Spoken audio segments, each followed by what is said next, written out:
Intikhab won 8 races by an aggregate of 24 lengths and was only once out of the first 2. After the untimely death of David Morley, he joined Godolphin and took the Group 3 Diamond Stakes at Epsom, putting the race to bed in a matter of strides. Who's now got a run next to the rails, but it's Intikhab and Frankie Dettori who've quickened the game and quickly got on. Hidden Meadow, no run. They're inside the final furlong. It's Pepe over Intikhab. 5, 6, 7 clear. How far do you want? It's Intikhab for the Godolphin Blue. Intikhab wins it. Hidden Meadow comes through for second, Ambush to wrap third. Ramu's 4. But let us remind ourselves of this performance at Royal Ascot in the Queen Anne Stakes. It was so very, very impressive that seasoned experts talked about this as one of the greatest performances ever seen at Royal Ascot. Well behind were Among Men, who went on to win the Group 1 Sussex Stakes, and Cape Cross, who came back the following year to take the Queen Anne Stakes itself. Enjoy.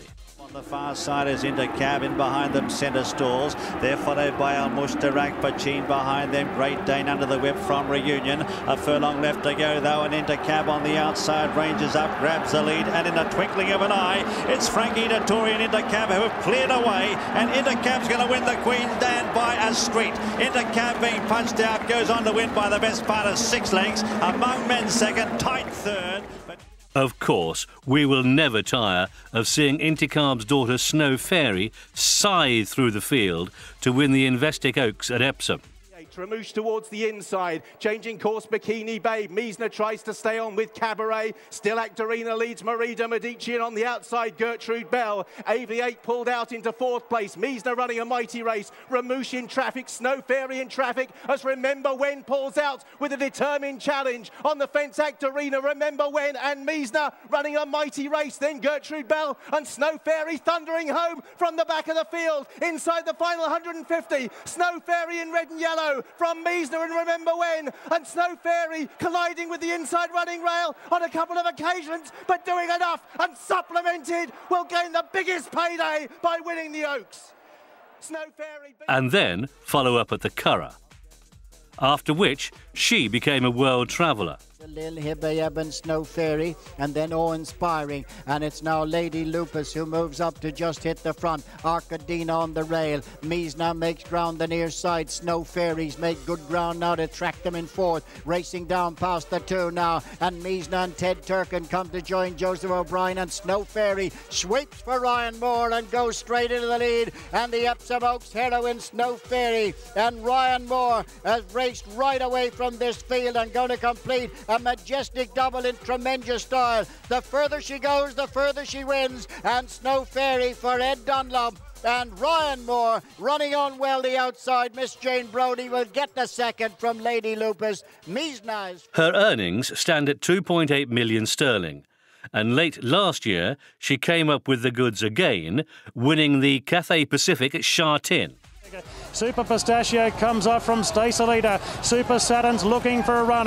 Irian runs on with purpose together with Plonteur. Snow Fairy's angling into the clear, and the fillies cutting loose. Collection and Vision to Tara next. It's anybody's race, and Irian hits the lead with Snow Fairy gunning it down. Snow Fairy races up to Irian. What a stellar season for the British 3-year-old filly. Snow Fairy blouses out Irian. Packing winner ran it. So if you want good and tough, go to the tough as teak Intikhab.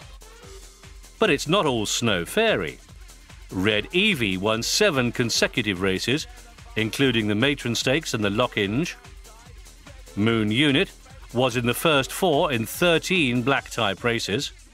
And let's get right up to date with Tell Dad, who here, in the red and blue, takes the 200,000 sterling Tattersalls Millions median trophy. Gone on from time to time, but it's Tell Dad, driven by Richard Mullen, with a length and a half advantage. Mayday battling on with Alcazim and Balti Boys, but Tell Dad is gone, and Tell Dad's going to contribute a valuable prize to Richard Hannon's Champion Trainer Aspirations. Tell Dad won it. Tight second. Alcazine Mady at 44. He then followed that up in the Group 3 Horace Hill at Newbury. Field as Tell Dad presses on with over 2 furlongs to travel. So it's Tell Dad from Hazaz, Producers Whiteface, then Mady Noir.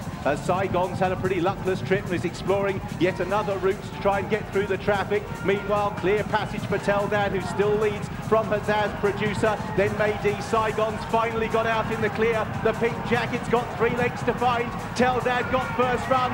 Saigon's out, but it looks too late because Tell Dad has been a real money spinner this year. He's going to win another valuable prize. Tell Dad won it. Saigon has... And here's Glenn's Diamond in the red and white, winning the D Stakes at Chester. Now beginning to find his stride, stays on stoutly. Glenn's Diamond quickened up to lead inside the last furlong. Drifts across the course, tightening up La Rouge and Tinkertown. Glenn's Diamond in front, Tinkertown running on. What a week for Barry and Halligan. Glenn's Diamond wins the D Stakes. Goes for second between Macaron and Tinkertown.